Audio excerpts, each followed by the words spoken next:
more on Ukraine's victory. Our Matthew Chance joins us now live from Moscow.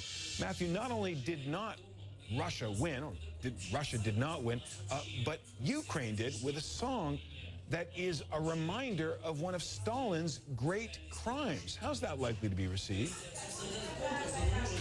Yeah, I think that it will be perceived here in Russia as a bit of a slap in the face. In fact, already state television, you can see it behind me, is going through its analysis of what happened in this Eurovision Song Contest. They were convinced that Sergei Lazarev was going to win this, and indeed he did win the popular vote.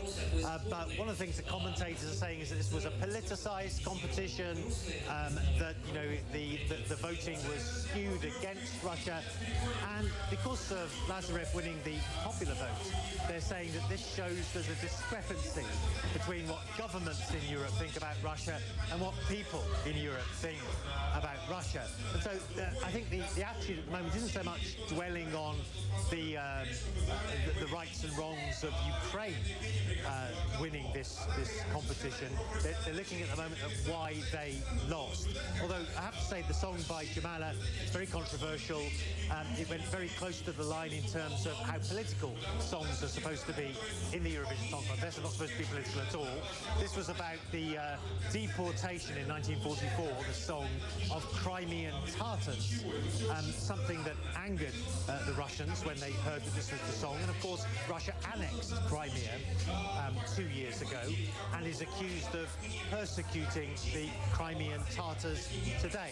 And so there's a sort of relevancy of that Ukrainian song, which won the Eurovision Song Contest, again, in what will be perceived here as a major blow to their efforts to promote themselves here in Russia on the international stage.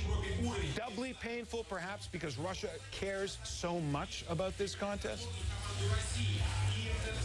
Yeah, absolutely, and they put so much into this effort this time. I mean, the song by Sergei Lazarev was written by two top Eurovision songwriters. He had voice coaches, he had top backing singers. Yeah, they really put everything they could. Great dramatic production as well, lots of artistic work. Put everything they could into really giving him as much of a boost as they possibly could, but it just wasn't enough. And you're right, it is a huge thing for Russia. People all over the country have been watching this. For the government, it's a real priority as well. They see the Eurovision Song Contest, just like the Olympics, as being an international arena where Russia can reassert itself on the international stage. It's about national pride. And that pride has been delivered yet another blow tonight. And it was just, I guess, was it last year that the Russian performers at Eurovision were booed when they took the stage?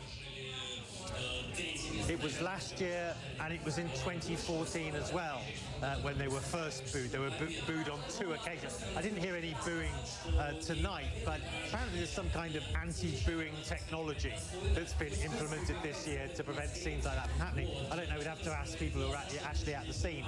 But yeah, there have been some very embarrassing run-ins over the past couple of years between Russia and the Eurovision competition.